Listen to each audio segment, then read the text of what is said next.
Halo, selamat datang di channel Ruang Taktik. Di video kali ini, kita akan analisis derby London yang dimenangkan Arsenal dengan skor sangat telak 5-0 atas Chelsea. Bermain di hadapan publik sendiri, Arsenal berhasil mengalahkan tim pesakitan Chelsea dengan skor sangat telak 5-0. Musim ini, The Blues berkutat dengan inkonsistensi, harus menelan pil pahit setelah dikalahkan oleh Arsenal yang dengan hasil ini menegaskan statusnya sebagai pesaing juara EPL. Dari statistik kuantitatif, menariknya Chelsea sedikit lebih unggul pada aspek penguasaan bola dengan 56% berbanding 44%. Namun, tim asuhan Pochettino ini kalah jauh dalam hal penciptaan peluang. Arsenal melepaskan 27 tembakan, 10 on target, dan 4 big chance. Sedangkan Chelsea hanya 7 tembakan dengan 2 big chance yang gagal. The Gunners langsung buka keunggulan di awal laga melalui gol Leandro Trossard. Keunggulan 1 gol ini bertahan hingga turun minum. Pada babak kedua, anak asuh Arteta langsung menembakkan meriamnya yang membombardir gawang Chelsea dengan 4 gol yang dicetak hanya dalam tempo 18 menit. Havertz sang mantan dan Ben White masing-masing mencetak 2 gol. Nah, penasaran dengan jalannya laga dari segi taktikal? Let's go, kita bahas sama-sama. Arsenal turun dengan formasi pakemnya 4-3-3. Mayoritas pemain langganan starter bisa diturunkan. Hanya beberapa perubahan minor seperti Tomiyasu yang kali ini starter di posisi bek kanan, Partey yang gantikan Jorginho di posisi nomor 6, dan Leandro Trossard yang start dari menit pertama pada posisi winger kiri gantikan Martinelli. Sementara itu tamunya Chelsea menggunakan formasi 4-2-3-1. Badiashile dan Disasi diplot pada jantung pertahanan diapit oleh bek kanan berusia 20 tahun, Alfie Gilchrist. Di lini tengah, Enzo Fernandez dan Caicedo sebagai gelandang jangkar. Lini depan Chelsea kehilangan pemain kuncinya yaitu Cole Palmer. Jackson di posisi nomor 9 ditopang oleh Madueke, Conor Gallagher, dan Mudryk. Saat fase out of possession atau tanpa bola, Chelsea nggak langsung melakukan press. Mereka start dengan medium block. Karena hal ini, Arsenal bisa leluasa untuk menguasai bola di belakang. Mereka bisa melakukan sirkulasi ke kiri dan ke kanan untuk buka jalur progresi ke depan. Musim ini, Chelsea memang sering memasang block press yang nggak terlalu agresif. Hal ini bisa menjadi masalah karena cara bertahan yang mereka terapkan ini terlihat nanggung.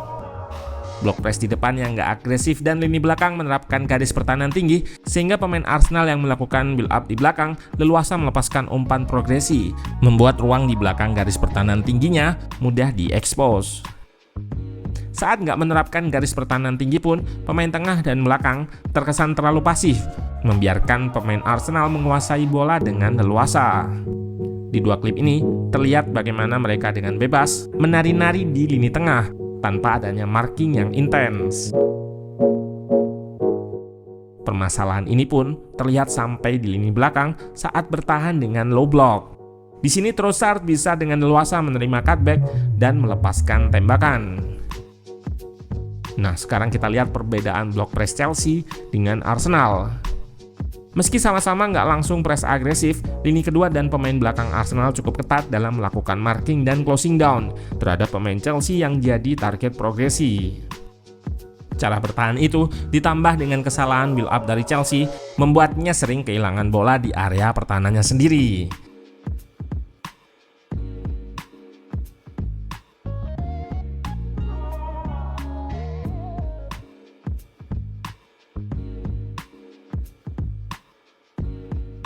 Total 14 kali Chelsea lepas possession di areanya sendiri, jumlah yang sangat banyak. Dan 6 diantaranya berhasil dikonversi oleh Arsenal menjadi shot atau peluang. Chelsea yang nanggung saat nggak menguasai bola jadi sasaran empuk untuk diekspos. Ketika build up, Arsenal menerapkan shape 3-2 dengan Tomiyasu yang invert ke tengah. Pemain asal Jepang ini mengikat pemain terluar Chelsea di sisi kanan, yaitu Madueke, untuk masuk ke tengah juga, sehingga sisi area kelebaran jadi kosong. Struktur ini juga yang terlihat di gol pertama Arsenal di menit-menit awal. Dimulai dari sisi kanan serangan Arsenal. Blok pertahanan Chelsea yang nggak compact diekspos dengan triangle shape dan link up untuk pindahkan serangan ke sisi jauh, indirect switch play, atau ubah arah serangan secara nggak langsung. Selain itu, juga terlihat invertnya Tomiyasu yang mengikat Madueke sehingga sisi kanan pertahanan Chelsea lowong. Rice sangat leluasa untuk menguasai bola setelah menerima umpan dari Partey. Bek kanan Chelsea berada dalam situasi 1 versus 2 menghadapi Rice dan Trossard yang bergerak diagonal untuk mendekat ke gawang dan mencetak gol dengan sepakan kaki kirinya. Ketika melakukan serangan, Arsenal dominan memanfaatkan sisi sayap, terutama kanan. Di sayap, Arsenal kerap melakukan wide overload dengan winger yang disupport oleh gelandang nomor 8 yang melebar dan fullback yang naik. Di area kanan, kombinasi segitiga sering terjadi antara Saka, Odegaard, dan Ben White. Hal yang sama pun dilakukan oleh The Gunners saat menyerang dari sisi kiri. Di sini terlihat ada Rice dan Havertz yang melebar memberikan koneksi pada Trossard. Pada babak kedua, Arsenal lebih ekstrim dalam melakukan wide overload di sisi kanan. Havertz dan Partey juga bisa ikut melebar untuk mengurung sisi kanan. Overload ditambah pergerakan antar pemain yang cair jadi senjata The Gunners untuk membongkar pertahanan Chelsea.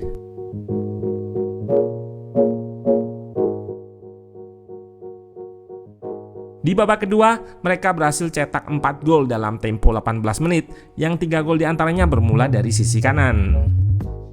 Pada gol kedua, dari situasi bola mati yang juga jadi spesialisasi tim asuhan Arteta ini.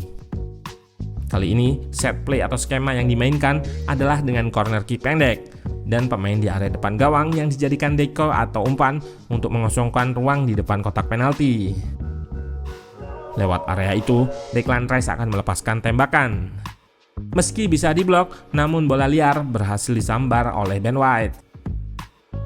Proses gol ketiga The Gunners kembali mengekspos nanggungnya blok press Chelsea ketika melakukan pressing. Madueke melakukan pressing kepada Gabriel yang sempat lepas dalam mengontrol bola. Pressing Madueke lepas dan Gabriel bisa melepaskan umpan progresi ke Odegaard di ruang antar lini yang sangat lebar. Gelandang asal Norwegia itu cukup leluasa untuk melepaskan umpan diagonal mengekspos garis pertahanan tinggi Chelsea bersamaan dengan run in behind yang dilakukan oleh Kai Havertz. Mantan penyerang Chelsea ini memenangkan duel 1 versus 1 dengan Cucurella sebelum melepaskan tembakan yang gagal dihalau kiper Chelsea. Wide overload yang sering direpetisi oleh Arsenal membuahkan hasil di gol keempat dan kelima. Pada gol keempat, Saka melakukan cut inside. Pergerakannya menarik dua pemain Chelsea. Di tengah terlihat kembali pertahanan Chelsea yang terlalu longgar. Menerima umpan dari Saka, Havertz bisa balik badan menghadap ke gawang dan melepaskan tembakan yang mengecoh bek dan kiper Chelsea. Penyerang asal Jerman ini melakukan extra touch atau sentuhan tambahan sebelum melepaskan umpan. Sentuhan ini yang membuat bek dan kiper Chelsea terkecoh karena seolah-olah ia akan menembak ke tiang jauh. Gol kelima, kombinasi dari 4 pemain di sisi kanan. Ada Havertz yang melebar, Saka yang mengikat Cucurella, Odegaard yang melepaskan umpan, serta overlapping dari Ben White mengekspos ruang di belakang Cucurella. Terlihat Sterling nggak aware dengan pergerakan Ben White. Bek kanan yang pernah membela Brighton ini memantulkan bola ke tengah yang langsung masuk ke gawang Chelsea, 5-0. Setelah unggul 5 gol, Arsenal lebih banyak bermain bertahan dengan struktur dasar 4-4-2 yang lebih kompak dari Chelsea. Meski banyak menguasai bola di sisa pertandingan, Chelsea kesulitan untuk bongkar pertahanan Arsenal sehingga nggak bisa melepaskan tembakan sama sekali setelah skor 5-0. Musim yang buruk diderita oleh Chelsea. 5 gol yang bersarang ke gawangnya merupakan aib. Sementara Arsenal menambah peluang untuk jadi pesaing juara EPL.